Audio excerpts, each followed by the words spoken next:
With us right now, Shawn Channell. Shawn, you are the owner of the website Just Launch. It's just-launch.com. And you do a lot of work with organizations. And I think this is a really great episode for folks to listen to. If you are the founder and you are still doing all the sales, listen up. Am I right, Shawn? We're going to help them out? That's right. Yeah. That's great. Yeah. Shawn, go ahead and explain what you do and who you serve.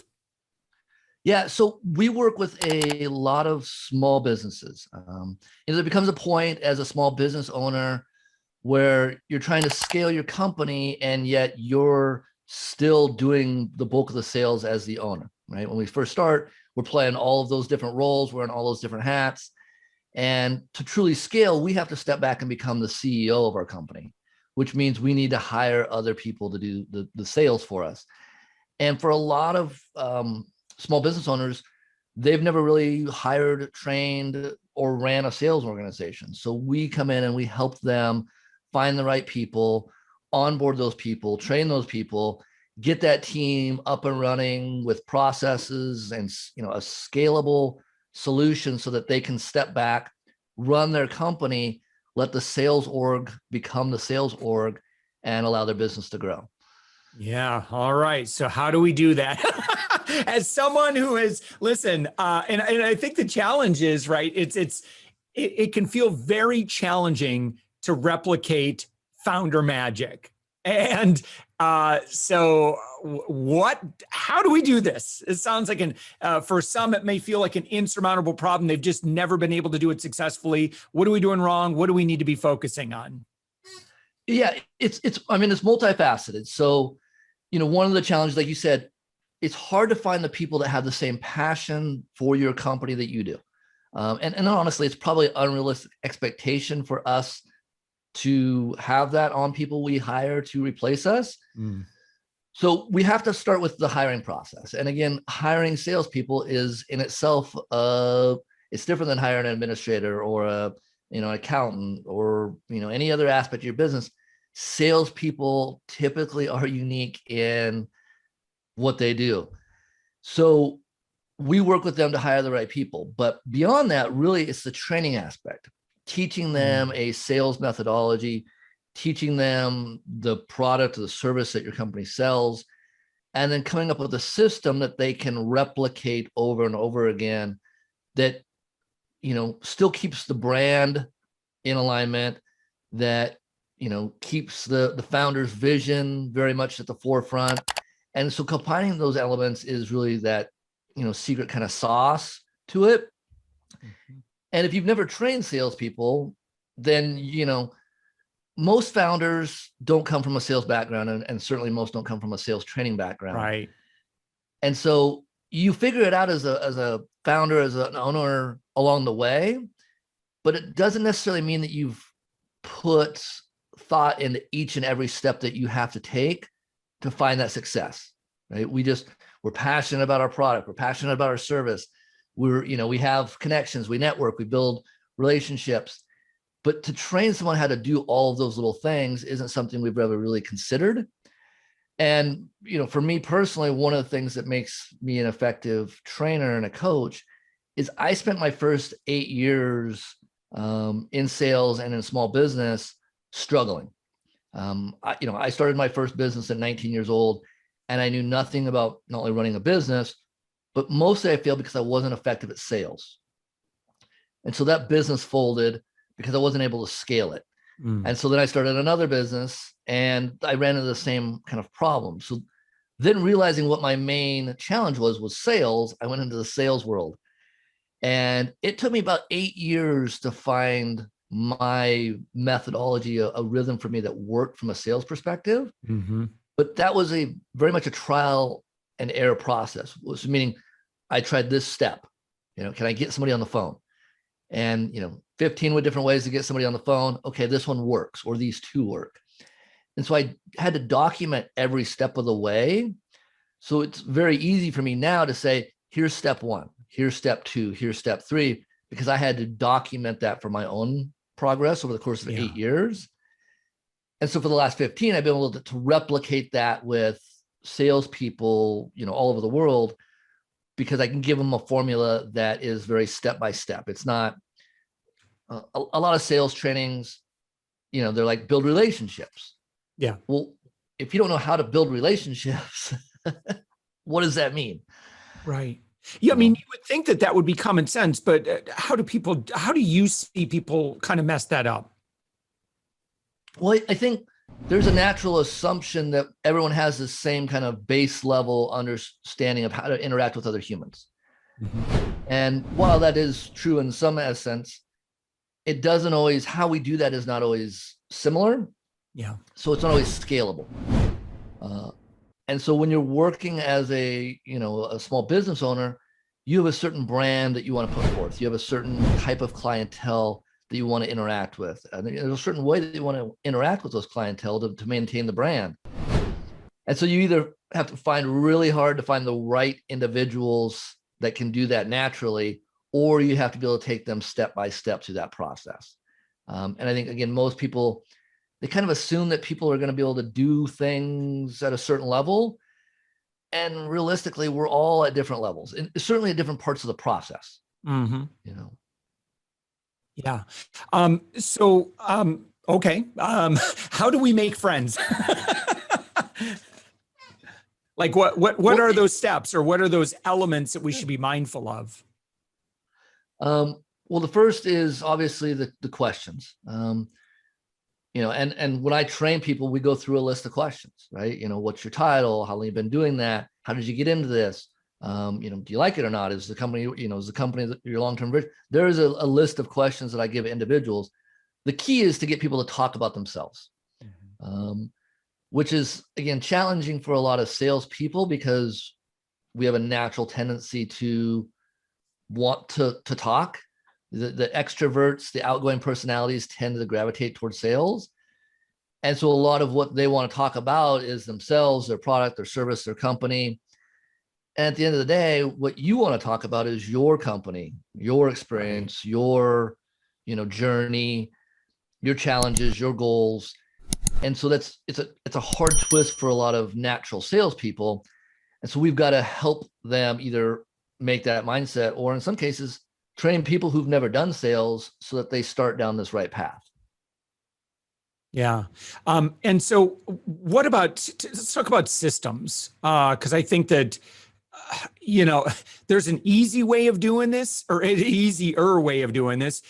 And then I think there's like, if you don't have good processes and systems in place, you're making this it's going to be very challenging for you to manage relationships, particularly, if you want any kind of volume of sales to begin with. So, and I think that likely starts with, CRM mastery, but go ahead and break it down for us, Shawn. Yeah, for sure. Every company I work with, one of the first things we talk about is what kind of CRM system are they using, or do they want to use? I've had the opportunity to work and implement CRM systems in everything from small businesses to big corporations, so I can give them some guidance on that. But you have to look at, okay, what do we want to use today, and what will work for us in 5 years? So you have to start thinking long term. There's a lot of great, even some free options out there that aren't necessarily scalable. Right. So you have to think long term. What do we want to invest in today? Because replacing a CRM system, year, 2 years down the road is burdensome and creates a challenge in itself. So you've got to pick a CRM system that will allow you to manage your relationships. That's typically easy for the salespeople, and we also have to understand the limitations of the CRM system. One of the things that a lot of CRM what a lot of people do with the CRM system is they automatically assume it's a forecasting tool. And really it's not a forecasting tool. I mean, it can help with forecasting, but it's not the forecasting tool in itself. And if you try and use it as that or create it as that, it creates challenges within your sales organization and for you as a business owner. Because really at its core, it's a client relationship manager, right? It's designed to help a salesperson, know what their last conversation was, what their next conversation should be, where they're at in the stages of a sales deal or an opportunity, who they need to call today, what they need to follow up on tomorrow. Those are the types of things it's designed for. So those are the essence of what we want to do from a sales perspective when we're implementing that. Yeah. So are there any platforms that you love or any tools that you love? Like if someone's like, look, right now we're just using Google spreadsheets and, my calendar, I don't know. Like, is there any great starter CRMs or starter tools you like? And please be specific on brand names. It's totally cool. Yeah. Well, Salesforce is obviously one of the leaders out there when it comes to CRM systems. So, especially from a scalability standpoint, if you're a company who sees itself with, growth coming, rapidly, you have to look at one of those larger platforms that are out there that might be useful for you down the road. There's systems out there that are designed more for the small business component. Salesforce has a great small business package, but things like Pipedrive, also another one that's really focused on the small business. I think Pipedrive's a great solution for a good starter CRM. You could do the basics pretty easily. I think some of the advanced stuff gets kind of complicated, but I like the visual Kanban style, for that. I'm a fan. And it's, you start at like $29 a month. So, I agree. I think that's a good starter one. When you want to start getting into more complicated automations and stuff, that it's Pipedrive can get real complicated if you want. Unfortunately, it's not a marketing automation platform. Yeah. It's a very task oriented platform, which I love. But yeah, we're kind of in that, we've been slowly migrating all new.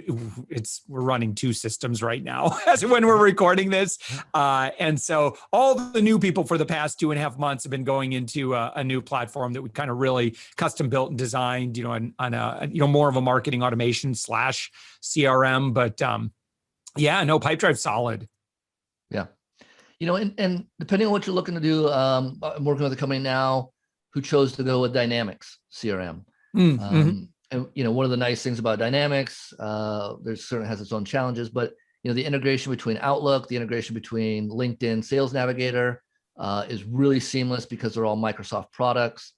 And you can do those things with some other CRM systems, but from a pure platform perspective, if you're Microsoft heavy already, or you really want to utilize the capabilities of LinkedIn Sales Navigator, the integration between those 3 platforms is really easy for a small business to understand and utilize. Yeah. Shawn, how do we hire sales professionals? Is it, I've talked to maybe some startup founders, and they're hoping that they're just going to be able to hire someone just straight up commission. And I'm laughing. I guess that's possible, but can you talk maybe about realistic expectations if you're a founder, like if what you get for what you pay? Yeah. There's certainly different perspectives on it. And, honestly, I think there's pluses and minuses to both sides. It's very challenging to hire someone on a commission only basis, and I know they exist. I see, I've had those offers as a salesperson. I've seen companies trying to solicit those roles. The challenge with hiring someone who's seasoned is twofold. One, they're typically going to want to hire a higher base. They're going to want some kind of a higher compensation package. They're also more likely to be set in their selling method. They've had years of experience. Whether they're good or bad at it, you won't really know, but they have a system that they probably believe in, and it's hard to change them off that system. The easy thing as a founder, right, is you shouldn't require a lot of training, right? You get them spun up on the product, and they already have their sales methodology, and you can kind of just let them do their thing and hope for the best. The flip side of that is hiring a young, inexperienced salesperson. You can get away with a lot lower, base, and maybe even go the commission only route, but they require a lot of the training. They require a lot of the coaching. Plus side of that is you can train them and coach them in the direction that you want them to go. So it's a little bit less, it's a lot more time consuming, but from a monetary investment perspective, it's typically the easier route to go for a lot of small companies. But that's really where, we kind of come in to help them with that coaching and training aspect, because they don't have necessarily the bandwidth nor the experience to make that work for them. Yeah. I could see that there's likely a lot of founders have been handling the sales, and I don't know that they necessarily have everything documented there. They just kind of do what they do. A lot of it is probably very unconscious.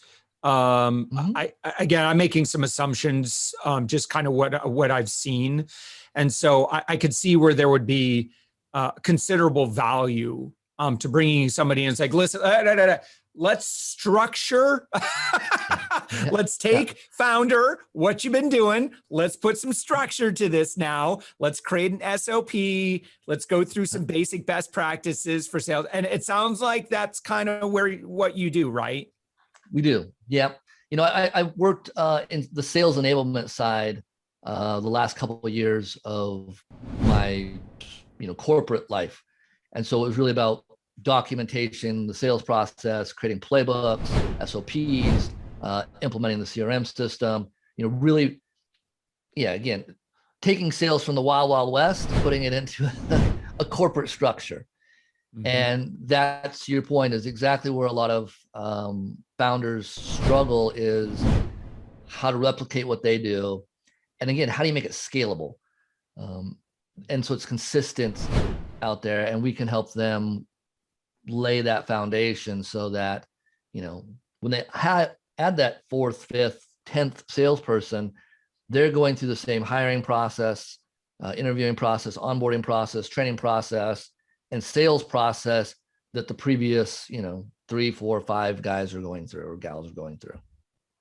Yeah. Excellent. Shawn, when someone works with you, like, what does that look like? Like, how do you engage with the founder? Like, where do you come in? How long are you working together? Are you actually helping them recruit salespeople, or kind of what's your role? It's different kind of with each interaction. Typically, we're looking at a 6-month relationship. In some cases, I've worked with companies up to 18 months. So, depending on, how much they're hiring, how big they're growing, where they're starting from. But yeah, absolutely. We can come in and help with the interviewing, the recruiting, the hiring process. We certainly help with the onboarding process and the training process. Yeah. And then, the coaching aspect comes after we've got them onboarded and trained to make sure that they're successful over the long run.